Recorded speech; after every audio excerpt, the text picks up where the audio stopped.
The first thing you should know is that my house hums. It's not an angry hum. It's not the buzz of a faulty transformer or the drone of a basement full of cryptocurrency servers.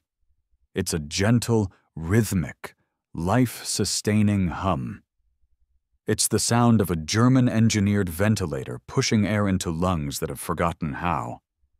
It's the quiet, digital chirp of a heart monitor that's charting the stubborn, metronomic beat of my father's heart. To me, it's the soundtrack of love, stress, and a looming inheritance of debt. To my neighbors in the beige cul-de-sac of eternal judgment, it was, apparently, grounds for war. "Anything good in the mail, Jack?" The voice came from the man in the bed, my father, a.k.a. the Colonel. He didn't actually speak, of course. Not anymore. The tracheostomy had seen to that. But his eyes, a startlingly bright blue that hadn't faded with age, were fixed on me. His communication was a complex dance of expressive eyebrows, the occasional grunt, and a dry erase marker. I flipped through the stack of bills and junk mail. Let's see. A coupon for 10% off gutter cleaning, a final notice for the gas bill I paid last week, and... here we go. Fan mail. I held up the crisp, cream-colored envelope. In the top left corner, the embossed logo of the Pleasant Valley Homeowners Association gleamed under the recessed lighting I'd installed myself. My father's left eyebrow, the sarcastic one, arched towards his hairline. He reached a bony hand out for his whiteboard. I tore open the envelope. The paper was thick, expensive. You could tell our $300 monthly dues were being put to good use. "Dear Mr. Riley," I read aloud, adopting a prim, nasal voice. "This serves as a formal notice of violation regarding Covenant 7, Section 4, Subsection B, noise pollution. A formal complaint has been filed by a fellow resident regarding a persistent and unauthorized low-frequency humming emanating from your property." My dad finished scribbling and held up the board. In shaky but furious block letters, it read, "Target acquired." I snorted, crumbling the letter in my fist. "That's the 5th one in 2 months, Dad. First it was the oxygen canisters on the porch. Then it was the ramp I built for your wheelchair, which apparently had a non-compliant slope gradient. Last week she wrote us up because the reflection from your window was disrupting the migratory patterns of local hummingbirds. I'm not even making that up." He erased the board with the palm of his hand and wrote, "Brenda?" "Who else?" I said. "Brenda Miller, head of the Architectural Control Committee, guardian of property values, and a woman who probably irons her yoga pants." As if summoned by the mere mention of her name, a flash of pastel pink moved past the living room window. Brenda, in the flesh, power-walking with an intensity that suggested she was at war with the very air she breathed. She wore a visor pulled down low, a matching tracksuit, and a smile that was all teeth and no warmth. My dad's eyes narrowed. He tapped the whiteboard with his marker. "Engage." "Oh, no," I said. "No engaging. We're employing strategic avoidance. We're gray-rocking. We are—" The doorbell chimed, a cheerful, melodic sound that was grotesquely out of place. We're screwed." I opened the door. "Brenda," I said, my voice as flat as the Kansas plains. "What a surprise!" "Jack!"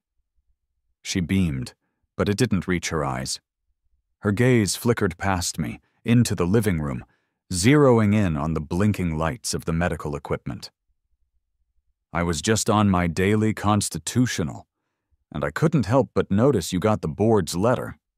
"I got it. Thanks for the prompt delivery. Quicker than the postal service." "Well, we do try to be efficient," she said, her voice dripping with artificial sweetness. "It's just the noise, Jack. It's a matter of community standards. People move here for the peace and quiet, the tranquility. I leaned against the doorframe. Brenda, for the last time, it's a medical ventilator. It's keeping my father alive. It's not a rave. I'm not running a Bitcoin farm in here. I understand that, she said, patting my arm in a gesture that was meant to be comforting, but felt like she was checking for structural weaknesses. And we are all so sorry for what your family is going through. We have a prayer circle for him at the community center on Tuesdays. You should come. I'm a little busy on Tuesdays, and every other day. Of course. It's just, have you considered a more appropriate facility? Or perhaps some professional soundproofing? The humming it carries, especially at night. Barb from number 4 says it's affecting her feng shui. I stared at her, my brain struggling to process the words. Her feng shui. Her qi is completely blocked, Brenda said with grave seriousness. It's a real problem. From behind me, I heard a sharp squeak. I glanced back. My dad had written a new message on his board and was holding it up for Brenda to see. My chai is fine. Yours is about to be rearranged. Brenda's smile tightened. Well, it's clear you're not taking this seriously. The board will be reviewing your file at the next meeting, Jack. I do hope we can find a resolution that works for everyone. She gave a final, radiant smile. Have a blessed day. She power-walked away, her pink sneakers silent on the perfectly manicured lawn. I closed the door, the expensive wood feeling flimsy against the weight of my frustration. Well, Dad, I said, turning back to him, I think we just lost the war. He just erased his board and wrote 2 words, not yet. The Colonel wasn't just any old man. He was Colonel Frank Slammer Riley, a man who had flown reconnaissance missions over places that weren't officially on any map. He had lived a life of velocity and defiance. Being tethered to a bed, silenced by a tube in his throat, was a special kind of hell for him.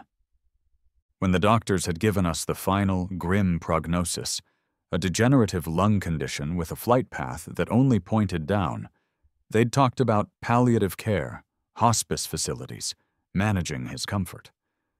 My father had listened patiently, then grabbed his whiteboard. I'd rather die in a ditch. The doctor, a young guy with more empathy than experience, had looked flustered. Well, Colonel, we certainly don't want that. Good, my dad wrote. I'm going home. Then he looked at me.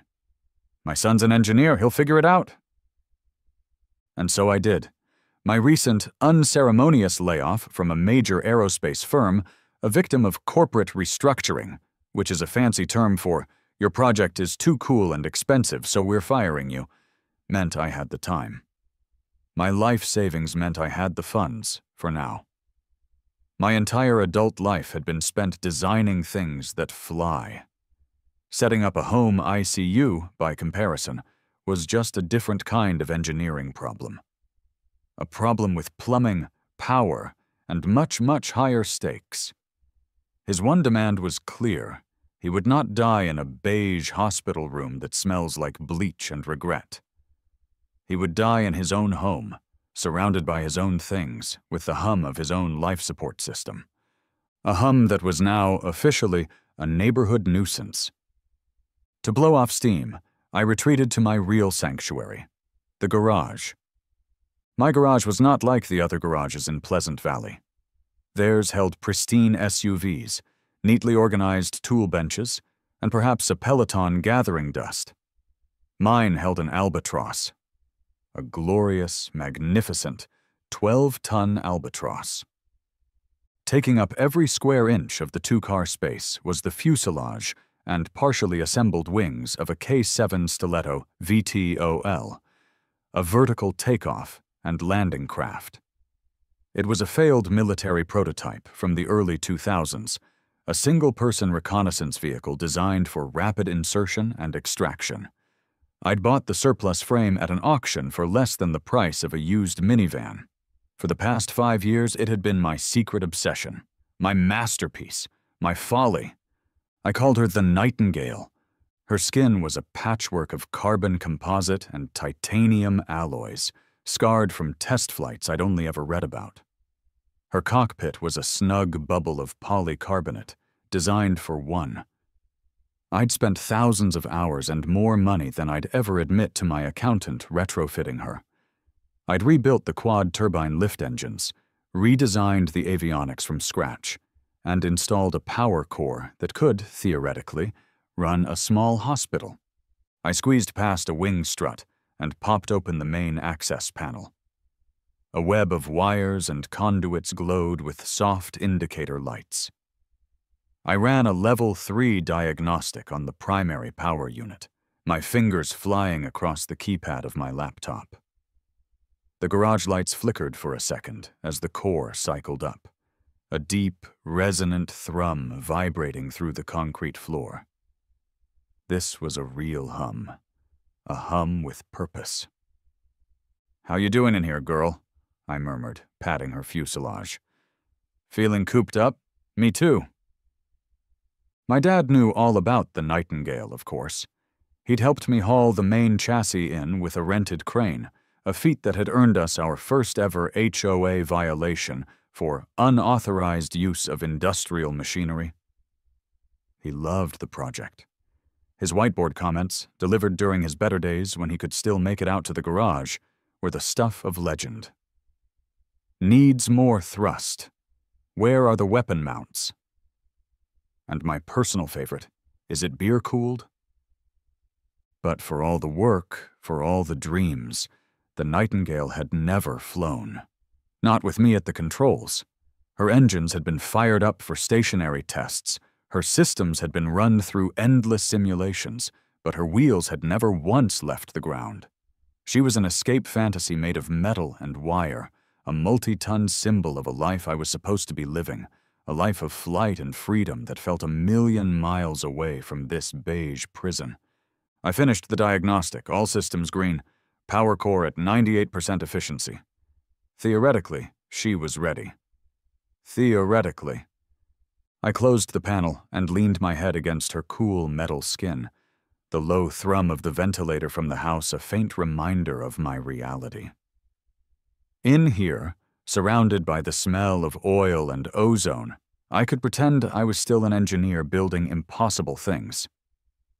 Out there, I was just a tired man in a beige house, waiting for the inevitable, and fighting a one-man war against Brenda and her army of petty tyrants. And I had a sinking feeling I was about to lose a major battle. It happened at 2:14 p.m. One moment, the house was filled with its familiar, life-sustaining symphony, the gentle whoosh-click of the ventilator, the steady beep, beep, beep of the heart monitor. The next, silence. A profound, absolute silence that was more terrifying than any alarm. Every light went out. The television died mid-sentence. The refrigerator fell quiet. The only sound in the entire house was a new one, a high-pitched, piercing shriek from the ventilator as its emergency battery kicked in. On the ventilator's main screen, a small digital display began to count down. Red numbers on a black background. Battery life, 30, 00 minutes. I wasn't panicked, not at first. Annoyed, yes, deeply, profoundly annoyed, but not panicked. This was Pleasant Valley. Power outages happened when a squirrel got too friendly with a transformer, and I was prepared. "Just a power outage, Dad," I said, my voice artificially calm. "Don't worry, I've got this." I headed for the back door. I'd installed a top-of-the-line military-grade backup generator for this exact scenario. It was a beast of a machine, a diesel-powered dynamo that could keep us running for a week. All I had to do was fire it up. I stepped outside into the oppressively bright afternoon sunlight and walked to the side of the house where the generator sat, shielded from view, per HOA regulations, by a lattice fence I had been forced to paint ecru whisper. I opened the maintenance hatch, ready to hit the ignition. And then I saw it. The main fuel line, a thick reinforced rubber hose, wasn't connected to the engine. It was lying on the ground.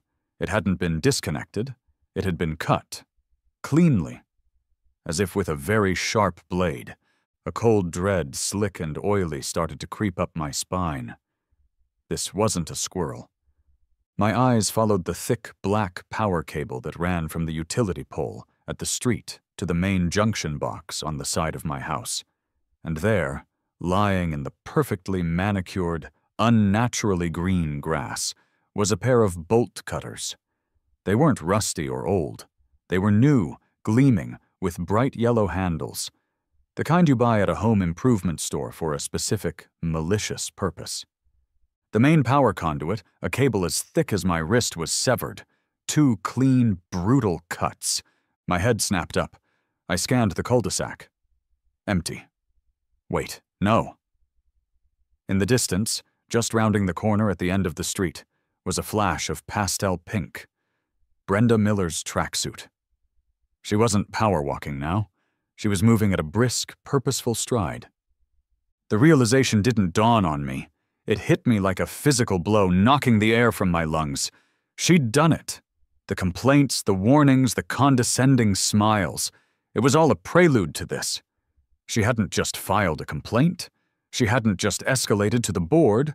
She had taken matters into her own hands. She had cut the power.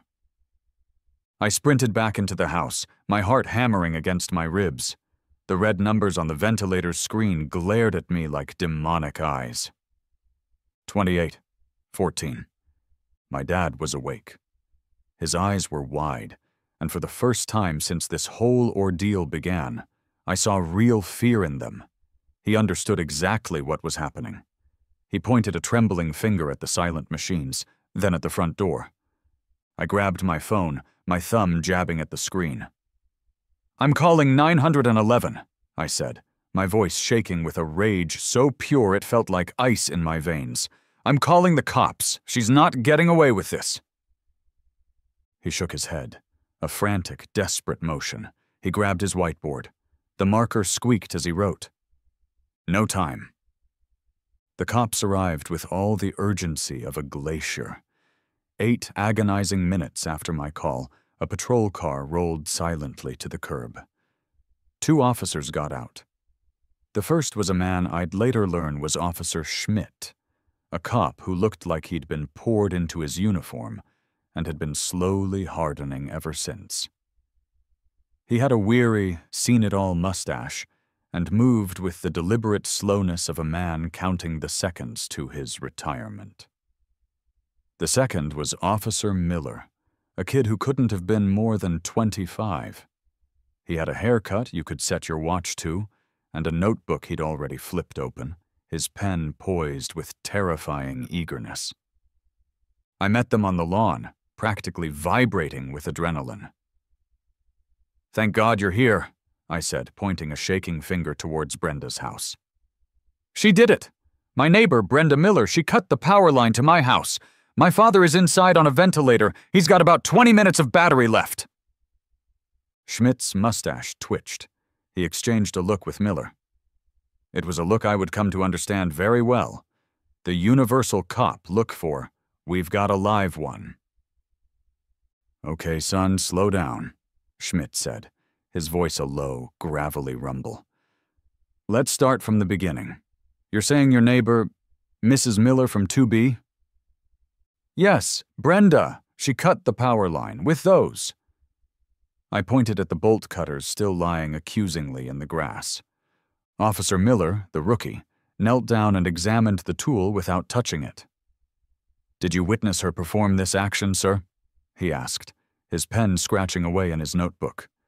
"Do you have any video evidence of the alleged perpetrator at the scene?" "Video evidence? No! I saw her walking away. She's been harassing us for months about the noise from the ventilator. This is her brand of escalation." I gestured wildly at the house. "My father is dying. We don't have time for a full-blown investigation. You need to arrest her."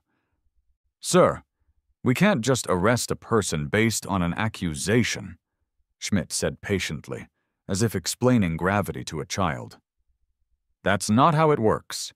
Now let's just all take a deep breath." I can't take a deep breath. My father can't take a deep breath. That's the whole point. They insisted on talking to Brenda. I watched from my porch, a helpless, seething ball of fury, as they strolled over to her house. She answered the door in a fresh, lavender-colored tracksuit, a look of beatific concern on her face. I couldn't hear what was being said, but I could see her body language. The clasped hands, the sorrowful shake of the head, the concerned glances she threw in my direction. She was playing the part of the terrified victim of a crazy neighbor to perfection. 5 minutes later, they walked back. My stomach sank. "Well, sir," Schmidt began, "Mrs. Miller says she has no idea what you're talking about. She says you've been acting aggressively towards her for weeks. She was on her daily constitutional, as she calls it, and saw you shouting in your yard. She's quite frightened, actually." "Frightened? She's a goddamn sociopath in Lululemon," I yelled, my voice cracking. "Do you have a history of disputes?" Miller asked, his pen poised. "Yes, over the sound of the machine that is keeping my father from asphyxiating. Is that not a valid defense?"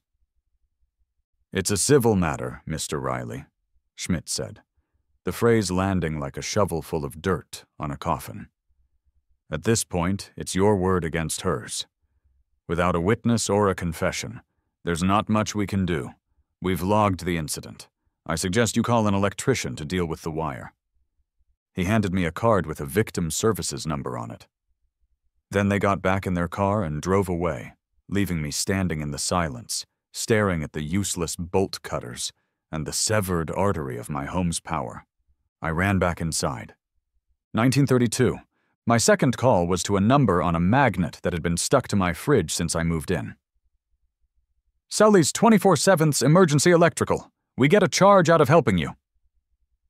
The desperation was palpable. Sully arrived 15 minutes later, his pristine, oversized truck taking up half my driveway and blocking what was left of the view. He was a fast-talking guy with a polo shirt stretched tight over his gut, and the scent of stale coffee and overwhelming self-confidence. He took one look at the severed power main and let out a long, low whistle. "Wooey," he said, shaking his head. "That's a main conduit tap. That's a big league problem, pal." "Can you fix it?" I asked, the words tumbling out. "I don't care what it costs. My dad's ventilator is on battery. I've got less than 15 minutes. Sully looked from the severed line to the house, then back to me. His eyes narrowed. "Ventilator, you say? You running unpermitted medical hardware in there?" It's a long story. It's a private matter." "Not anymore, it ain't," he said, tapping the junction box. "This is a code violation right here. You got a non-standard power draw. I touch this, and something goes wrong with your dad's fancy machine. I'm liable. My insurance company would have a field day. We're talking 7 figures of exposure." "So you can't help me?" I asked, my last shred of hope beginning to fray. "I didn't say that," he said, pulling a clipboard from his truck. "I can do an emergency assessment. That'll be a $500 consultation fee, payable up front. Cash, check, or Zelle. That gets you my expert opinion." I stared at him, dumbfounded. $500 just to look at it? "It's a hazardous work site, my friend. See that? Frayed wires. Potential for arc flash. I'm putting my life on the line just standing here." He said this with the drama of a bomb disposal expert, though we were standing on a perfectly dry lawn in the middle of the afternoon. I was out of options. I ran inside, found my checkbook, and wrote him a check, my hand shaking so badly my signature was barely legible. He took it, folded it neatly, and put it in his shirt pocket. "All right," he said, all business. He knelt down, squinted at the wire for about 10 seconds, and stood back up. "Yep, it's cut." "I know it's cut," I screamed. "Can you fix it?" "Look, pal," he said, his voice dropping into a conspiratorial tone. "I'm gonna level with you. This is a union job, and it requires a permit from the county. And those parts? That's a specialized shielded conduit. Not something I carry on the truck. Best case, I get a crew out here. We pull the permits, get the parts. We're talking 6 to 8 hours. Minimum. 6 to 8 hours. I felt the world tilt on its axis. I can pencil you in for, say, 9 a.m. tomorrow morning, he offered, already turning back to his truck. I didn't say anything. I just stood there as he climbed into his rolling palace of bureaucracy and drove away. I was alone again. Just me, my dying father, and the relentless blood-red countdown on the screen. 11:03. The silence in the house was a physical weight. I paced the living room, a caged animal in a beige prison. My mind raced, cycling through impossible, idiotic scenarios. Could I hotwire the house to a car battery? Could I steal a generator from a construction site? Could I perform a tracheostomy with a ballpoint pen and a prayer? My brain, the same brain that could calculate orbital mechanics and fuselage stress tolerances, was a useless lump of panicked meat. I had failed. The cops wouldn't help. The system wouldn't help. I had run out of normal, rational solutions. I stopped pacing and looked at my father. His breathing was more labored now. The silence between the ventilator's cycles seemed to stretch longer and longer. His eyes were closed, his face pale. But as I watched, his eyelids fluttered open. He looked at me, his gaze clear and sharp. He had been watching me unravel. With a surge of energy that seemed to come from some deep, hidden reserve, he reached for his whiteboard. His hand was shaking violently, but his intent was clear. The black marker squeaked and scratched across the smooth white surface.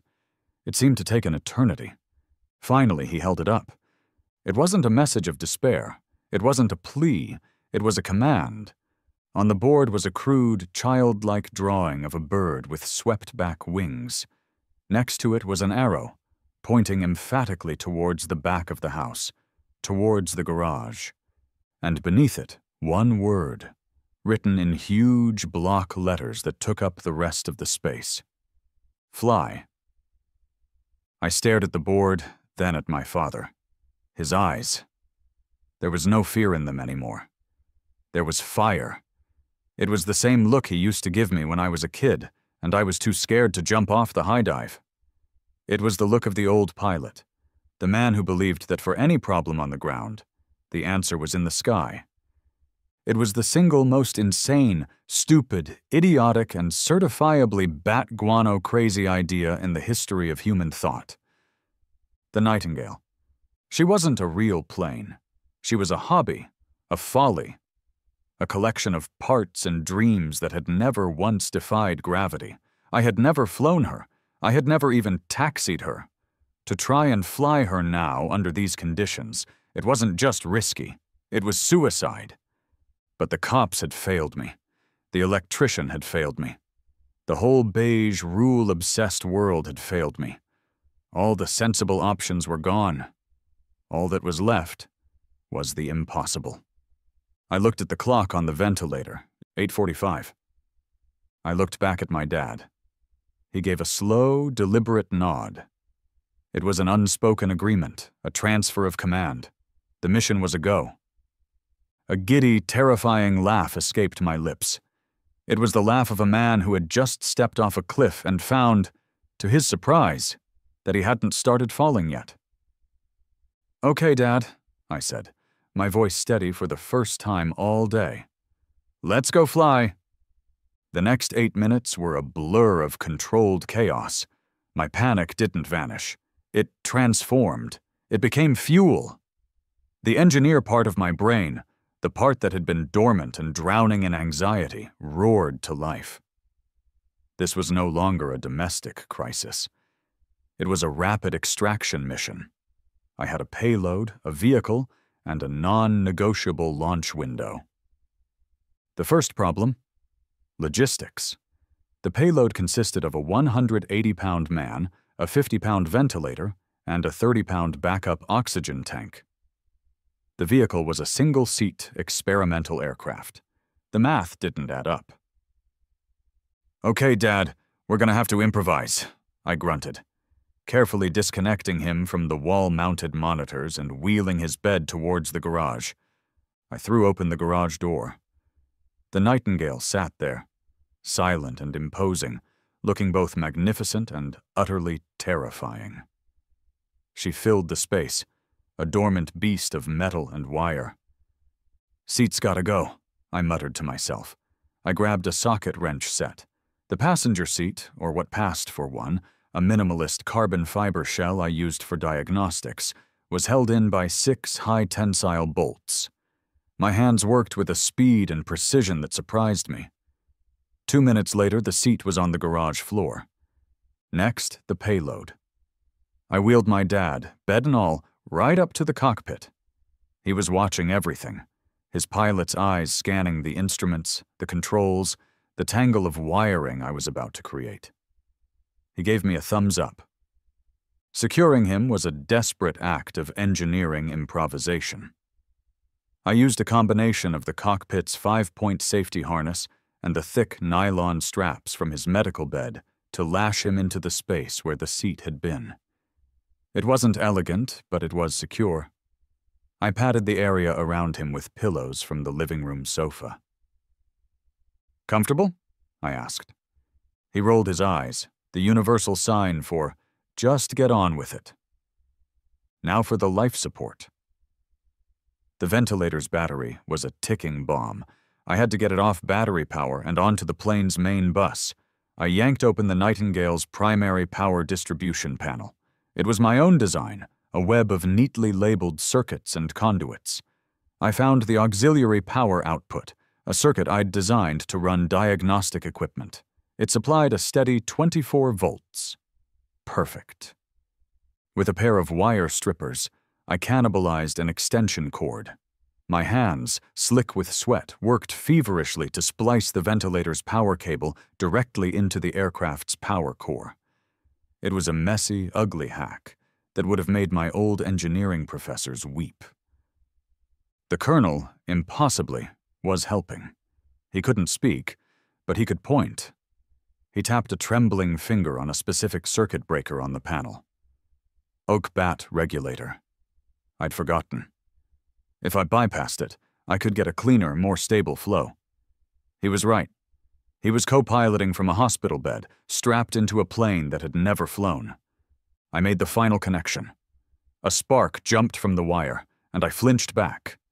But a small green light on the ventilator's power brick flickered on. Stable power. I just had to turn the whole plane on to get it. The clock on the ventilator's dying battery blinked. 3:12. I secured the ventilator and the oxygen tank in the space behind him, using a web of bungee cords. It looked like a yard sale had exploded in a fighter jet. "Pre-flight check is complete," I said, my voice breathless. I squeezed into the pilot's seat, the cramped space feeling like a coffin and a womb all at once. I looked at my dad. He was looking straight ahead, at the garage door, like a pilot staring down a runway. This was it. The moment of truth. The moment my multi-ton, multi-million-dollar fantasy either became a flying machine or a very, very expensive bomb. I strapped myself in. My hand hovered over the ignition sequence panel. It was a 3-button system I'd designed myself. Prime, engage, ignite. I slammed the garage door opener. The door groaned as it began to rise, revealing the tranquil, sun-drenched beige hell of my cul-de-sac. My finger hit the first button. The ventilator's battery read 0:58. 58 seconds until it died, and my father's lungs fell silent. My finger jabbed the prime button. A low, whining hum filled the cockpit as the fuel pumps and capacitors charged. On the screen in front of me, status bars filled up. Fuel, stable, power, standby, turbines, primed. 0:34. "Hang on, Dad," I whispered. I hit engage. The whine escalated into a deep, guttural growl. The entire aircraft shuddered, a beast waking from a long slumber. Outside, the leaves on the driveway started to dance. 0:15. There was no more time to think. No more time for doubt. My thumb slammed down on the final button. Ignite. The 4 lift turbines of the Nightingale did not hum. They did not roar. They detonated. A ground-shaking, soul-rattling whoomph erupted from the garage, a sound that violated every noise ordinance ever written. The garage windows didn't just crack. They exploded outward in a shower of glittering shards. A shockwave of pure energy and sound blasted out into the quiet afternoon, carrying with it the smell of ozone and jet fuel. I saw it all from my bubble cockpit. Neighbors, drawn out by the commotion, stumbled out of their houses, hands over their ears, faces a mask of terror and confusion. I saw Brenda Miller drop the garden hose she was using to water her prize-winning rose bushes, her mouth hanging open in a perfect, horrified O. The 2 cops, Schmidt and Miller, who had evidently decided to linger and write up their report, were just climbing back into their patrol car. They both dove sideways, taking cover behind the vehicle as if a bomb had gone off, because, essentially, one had. Inside the cockpit, the vibration was intense, but the systems were green, all green. The ventilator, now drawing power from the main core, let out its steady, reassuring whoosh click, a sound I had never been so happy to hear in my entire life. I gripped the controls. The throttle was a simple joystick. Up for up. I eased it forward. The Nightingale shuddered, lifted, and rose. We cleared the garage door with inches to spare. We hovered, 10 feet off my driveway, the 4 turbines kicking up a hurricane of dust, leaves, stray newspapers, and, to my immense satisfaction, the entirety of Brenda's prize-winning rose bushes, which were torn from the ground and sent spiraling into the air like pink confetti in a tornado. The entire cul-de-sac was staring up at me, a sea of horrified, disbelieving faces. My gaze locked onto Brenda's. Her face was pale, her pastel tracksuit now dusted with dirt and shredded petals. Her expression was one of pure, unadulterated shock. I raised my left hand slowly, deliberately. I extended my middle finger. It was without a doubt the most satisfying thing I have ever done. Then, I pushed the throttle forward. The Nightingale, my beautiful, impossible albatross, lurched through the air, banked sharply over my roof, and soared into the sky, leaving the beige tyranny of Pleasant Valley shrinking below. For about 12 seconds, I was euphoric. I was flying. We were flying. I had done it. I had pulled my father from the jaws of death with nothing but a crazy idea and a whole lot of engineering. The air was cool and clean, the sky an endless, brilliant blue. Below me, the checkerboard of suburban rooftops looked like a toy set. I was free. Then my phone, connected to the cockpit's Bluetooth speaker system, started ringing. It was an unknown number. Then it rang again. And again. A cacophony of incoming calls, each one a potential harbinger of doom. The euphoria evaporated, replaced by a fresh, new wave of panic. I was flying an unregistered, experimental, probably illegal VTOL aircraft over a populated American suburb. I had just launched without clearance from a residential garage. I had no flight plan. I had no call sign. I was, in the eyes of the FAA, NORAD, and probably the Space Force, a UFO. A very loud, very conspicuous UFO.